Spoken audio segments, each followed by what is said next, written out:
S27 nikahi aku. Setelah mobil yang ditumpangi Revan menghilang, Sahila semakin terisak dan merosot. Bibi dan Pak Cakra merasa kasihan, tapi mereka pun tak bisa berbuat apa-apa. Satu-satunya yang terlintas saat ini adalah Iwan. Sahila langsung beranjak dari lantai menuju kamarnya, melewati Pak Cakra dan sang bibi yang masih mematung di belakangnya. Dipegangannya benda pipih itu dan mulai menggeser layarnya. Masih dengan tangisnya, Sahila mengatakan semua yang terjadi di rumah Pak Cakra. Tak berselang lama Iwan datang dan langsung menemui Sahila. "Kak, tolong aku nggak mau Mas Revan pergi," ucapnya sambil menangis. "Kamu yang tenang, sekarang kita susul Revan, oke jangan menangis," Iwan berusaha menenangkannya. Tanpa berbicara panjang lebar, Sahila dan Iwan langsung pergi meninggalkan rumah Pak Cakra. Dalam perjalanan, Sahila masih saja terisak mengingat detik-detik Revan pamit kepadanya. "Kenapa semua jadi begini? Ini semua salahku. Andai aku nggak selalu jalan sama Kak Iwan pasti Mas Revan nggak akan pergi lagi dariku," batin Sahila sambil sesekali menoleh ke arah Iwan. Hubungi Doni. Suruh dia datang ke bandara juga," pinta Iwan yang diangguki Sahila. Doni pun merasa kaget saat mendengar penjelasan Sahila dengan tangisnya. Setelah beberapa waktu, mobil yang ditumpangi Iwan pun sampai bandara. Sahila sedikit bingung, karena ini pertama kalinya dirinya memasuki yang namanya bandara. Sahila mengekori Iwan dari belakang, mata Sahila dan Iwan mengarah ke seluruh arah mencari sosok yang namanya Revan. "Kak, kepalaku pusing," keluh Sahila sambil memegang kepala dengan satu tangannya. Iwan terkejut dan mengajak Sahila duduk. Kamu istirahat saja dulu, aku yakin Revan pasti belum pergi," ucapnya meyakinkan. Tak lama Doni datang menghampiri Iwan dan Sahila. "Gimana Wan, sudah ketemu?" tanya Doni, dan langsung mengambil ponsel mencoba menghubungi Revan, namun percuma karena ponsel Revan tidak bisa dihubungi. "Kak, aku mohon cari Mas Revan, biar aku di sini," ucap Sahila sambil mendorong Doni dan Revan. Semua orang pun merasa heran melihat Sahila yang menangis terseduh-seduh. Kini Sahola duduk sendiri sedangkan Iwan dan Doni mencari Revan entah kemana, karena tak ada yang tahu kepergian Revan bahkan tak ada yang bisa dihubungi saat ini. Karena tak kuat dengan kepalanya yang sangat pusing akhirnya Sahila tumbang, dan itu membuat semua orang yang melihat terkejut. Setelah beberapa waktu, Doni dan Iwan pun kembali dan melihat Sahila yang sudah tak sadarkan diri. "Pak, ada apa di sana? Kenapa banyak orang yang berkerumun?" tanya seorang pemuda. "Ada yang pingsan, kasihan, kayaknya mencari keluarganya yang hilang. Saya lihat dari tangisnya yang begitu terisak," ucap salah seorang yang melihat Sahila dari awal sampai pingsan. "Kasihan sekali," batin Revan. "Ya, orang yang bertanya itu adalah Revan. Apa bos mau berdiri di sini sampai kita jamuran?" ucap Mike, sambil melihat Revan yang masih menatap ke arah kerumunan. Setelah kaki Revan melangkah, pandangannya terlintas wajah sang sahabat, namun dalam hatinya masih ragu. "Nggak mungkin itu Doni, ngapain dia di sini sepagi ini?" lirih hatinya. Namun pandangannya kembali melihat, dan ternyata itu sahabatnya Doni, sedangkan Iwan tak terlihat karena berjongkok dan mengoles minyak untuk Sahila.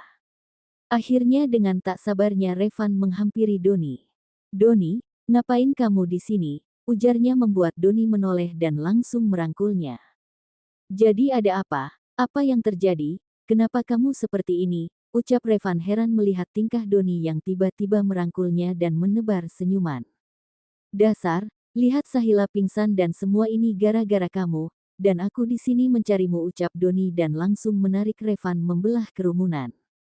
Revan terkejut melihat Sahila yang tak sadarkan diri, seingatnya Sahila berada di rumah beberapa menit yang lalu, tapi kenapa bisa pingsan di bandara? "Sahila, ini kenapa Wan? Kenapa dia bisa pingsan, apa yang terjadi dan kenapa dia ada di sini?" ucap Revan sangat terkejut. "Ini semua gara-gara kamu, kalau saja kamu nggak pergi, dia juga nggak akan pergi ke sini untuk mencarimu," ucap Iwan menyalahkan Revan. Rasa haru menyelimuti bandara kali ini, Revan memeluk tubuh mungil di depannya itu meskipun tak sadarkan diri, Revan begitu bahagia akhirnya dia bisa memeluk orang yang disayanginya tanpa suatu halangan. Hatinya sangat terluka melihat orang yang sangat disayanginya itu pingsan, dan ini kedua kalinya Revan melihat Sahila dalam keadaan yang lemah. Revan langsung mengangkat Sahila untuk membawanya ke rumah sakit. Sedangkan Iwan dan Doni menyusul dari belakang, karena mereka membawa mobil masing-masing. "Mike, cepat sedikit," ucap Revan sambil mengelus rambut Sahila. Setibanya di rumah sakit dengan cepat Mike memanggil dokter.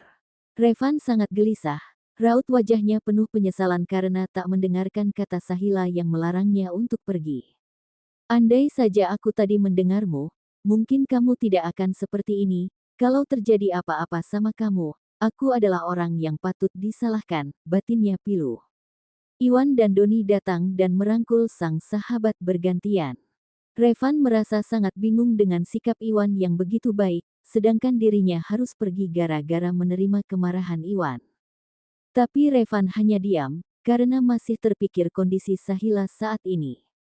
Tak berselang lama dokter keluar dari ruangan Sahila. "Bagaimana keadaannya, Dok?" tanya Revan yang masih sangat panik. "Tuan tenang aja, pasien baik-baik saja, hanya saja ini akan terus terjadi, karena pasien mengalami traumatik. Itu disebabkan karena pasien pernah mengalami benturan di kepalanya, jadi saat pasien merasa sangat capek dengan pemikirannya, pasti dia akan merasa pusing, dan jika pasien tidak kuat akan mudah pingsan, dan itu akan berlanjut, jadi saya harap jangan membuat pasien banyak berpikir, itu akan sangat mengganggu kesehatannya, terutama pada kepalanya." "Baik, Dok, apa sekarang saya bisa menemuinya?" tanya Revan yang langsung diangguki sang dokter. Sedangkan yang lain hanya mematung dan melihat Revan masuk ke ruangan Sahila. Revan menghampiri Sahila dan memegang tangannya yang dingin, dan melihat satu tangannya yang tertusuk jarum infus ada rasa pilu, dalam hatinya, melihat tangan Sahila yang bengkak. "Cepatlah bangun, aku ada di sini, dan aku nggak akan pergi lagi," ucap Revan berbisik di telinga Sahila. Sahila tak bergeming, namun pegangan tangannya semakin erat mencengkeram tangan Revan. Satu tangan Revan masih setia mengusap pucuk kepalanya, membuat sang empu menggeleng.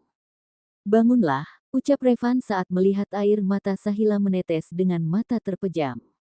"Aku tidak mau bangun, kalau dengan tidur aku bisa melihat wajahmu, aku akan terus tidur, jadi jangan paksa aku untuk bangun," ucapnya parau, dengan air mata yang masih setia menetes. "Kalau kamu terus memejamkan matamu, kamu tidak akan bisa melihat wajahku dengan nyata, cobalah buka matamu," ucap Revan sambil mencium tangan Sahila dengan penuh kelembutan. "Benarkah?" ucapnya memastikan. Akhirnya Sahila membuka matanya dengan perlahan, dan melihat orang yang dicarinya, ternyata berada di sampingnya. Kini pandangan Sahila mengarah pada orang yang terduduk di sampingnya, orang yang pernah mengisi kehidupannya dengan penuh kepahitan, namun semua itu terbayar sudah, dengan kesadaran dan ketulusan hatinya saat ini, kini senyuman itu mulai merekah dari keduanya. Sahila merasa sangat bersyukur karena apa yang ditakutkan tidak terjadi. "Kenapa kamu mau pergi? Aku kan sudah bilang, kalau kamu membenciku atau muak melihatku, kamu tinggal suruh aku pergi dari rumah papa," ucapnya lagi membuat Revan semakin merasa bersalah. Lagi-lagi Sahila mengingatkan keburukan Revan. "Apa kamu akan mengingat keburukanku sampai mati?" Revan menghela nafas panjang dan mengendorkan pegangan tangannya. Revan mulai beranjak dari duduknya. "Jangan pergi lagi, aku minta maaf, aku janji nggak akan mengulanginya lagi," sambil menarik pucuk jaket yang dikenakan Revan. Revan kembali duduk, dan kini pandangan Revan tepat di depan Sahila. "Sekarang katakanlah, aku harus berbuat apa untuk menebus kesalahanku padamu," ucapnya dengan jelas. "Menikahiku?" Hanya itu jawaban Sahila yang membuat Revan membelalakkan matanya. Revan tak langsung bicara, namun dalam hatinya hanya membayangkan apa yang terjadi kalau dirinya menikahi Sahila. "Jangan kaget begitu, kalau Mas nggak mau nggak apa-apa, aku tidak akan memintanya lagi," ucapnya sambil memunggungi Revan. Revan langsung saja berjalan memutari berangkar dan kini mereka saling berhadapan. "Hai, bukan begitu, maksudku gimana dengan Iwan, bukankah kalian?" Belum juga meneruskan ucapannya, Iwan, Doni dan Mike sudah masuk ke dalam ruangan. Kalian ngapain? Belum nikah udah mau ciuman, ucap Iwan asal. Sedangkan Doni hanya berdecak, melihat Revan yang kini memegang tangan Sahila. Mike hanya diam dan duduk di sofa kamar, dirinya tak mau tahu urusan asmara bosnya yang sombong dan asteris menurutnya, karena sudah menolak wanita yang baik seperti Sahila demi Kania. Kakak bicara apa? Aku bukan wanita seperti itu, yang mudah dicium laki-laki yang bukan muhrim. Kamu itu sangat polos, bisa saja kamu terkena rayuan maut Revan yang mematikan itu. Dia sangat handal dalam berciuman, ucapan Iwan membuat semua tertawa, namun Revan semakin geram. Kalian ini sahabat apa musuh? Sukanya menjelekkanku saja, gumamnya sedikit pelan, namun Sahila masih bisa mendengarnya. Sorry bro, kita kesel aja sama kamu, lagian aku nggak ngangka kamu akan pergi, aku pikir kamu akan mati-matian memperjuangkan Sahila. Apa maksud kamu? Bukannya aku nggak mau memperjuangkannya, tapi aku mau melihatnya bahagia, dan setelah aku tahu dia sama kamu, aku rela melepasnya dan melupakan semua masa laluku. Aku bukan pria yang baik untuknya. Sahila yang tak senang langsung saja menarik tangan Revan. Mas diam, aku nggak mau kamu bicara lagi, ucapnya. Kamu salah Van, bahkan dia menolakku berkali-kali, dan ini memang semua rencanaku dan Doni. Aku sengaja mendekatinya setiap hari. Aku ingin membuktikan apakah kamu mencintainya atau tidak. Ternyata kamu memang sangat mencintainya, dan aku sudah tidak ada perasaan cinta untuknya. Aku menyayanginya sebatas adik saja, dan Sahila juga tahu itu. Kak Iwan, ini bukan lelucon. Nggak perlu diulang, apa kalian ingin membuatku malu? Sahut Sahila, karena akan merasa malu jika Iwan dan Doni membongkar bahwa dirinya pernah menolak kedua orang di belakangnya itu dan masih mengharap Revan. Doni dan Iwan tertawa dan saling pandang. Van, kamu tahu, aku dan Iwan pernah ditolak Sahila hanya demi laki-laki brengsek yang sudah meninggalkannya demi wanita lain. Aku lebih beruntung karena Nesya, sedangkan Iwan masih saja jomblo. Pengakuan Iwan dan Doni membuat Revan dan Mike terpaku. Sialan, kenapa harus dikatakan juga status jombloku, ucap Iwan tak terima. Untung saja aku belum mengutarakan cintaku, kalau sudah mungkin nasib aku sama seperti kalian, ucap Mike membuat Revan geram dengannya. Kini semua mengarah ke arah sekretaris yang sedang asyik duduk dan memainkan ponselnya itu. Tak bisa dibayangkan wajah Sahila saat ini sudah merah karena sangat malu. Sahila menyembunyikan wajahnya tepat di balik bantal dan memegangnya dengan erat. Revan meraih bantal dari tangan Sahila dan memandang wajahnya saat ini. Apa semua yang dikatakan mereka itu benar? Sahila hanya bisa mengangguk. Revan memandang lekat mata cantik Sahila mencari sebuah kejujuran. Revan mulai mengeluarkan air matanya, para sahabatnya pun heran. Revan manusia yang sangat sombong bisa juga menangis, karena yang mereka tahu Revan tidaklah orang yang mudah terpengaruh dengan kesedihan.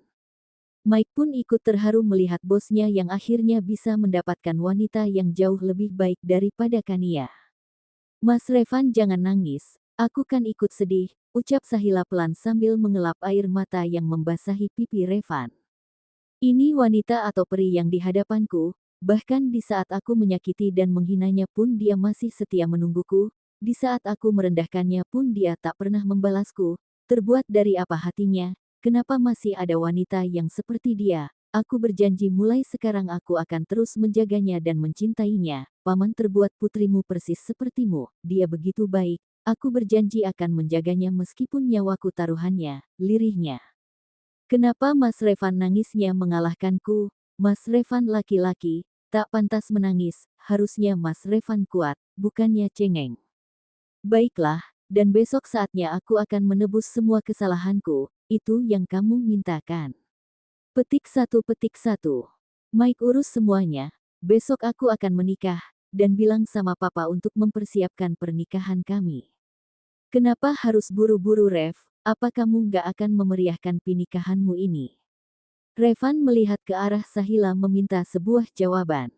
Sahila menggeleng, dan tersenyum. Apa kamu yakin, ini adalah pernikahan kita, apa kamu gak ingin pernikahan yang mewah?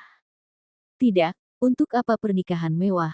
Itu hanya membuang duit saja. Aku nggak suka. lebih baik uangnya untuk masa depan kita, ucap Sahila.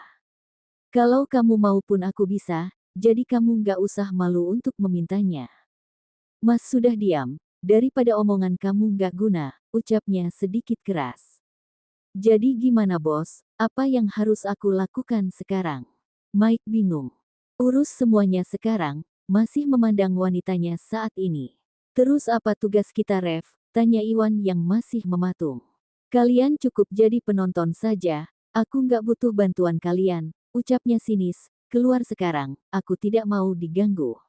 Dasar nggak tahu terima kasih, kalau bukan karena kita pasti kamu akan kehilangan Sahila untuk selama-lamanya, ucap Doni. Sambil berjalan menuju pintu, saat Iwan membuka pintu tiba-tiba. Bruk, ada yang terjatuh tertabrak dada bidang Iwan.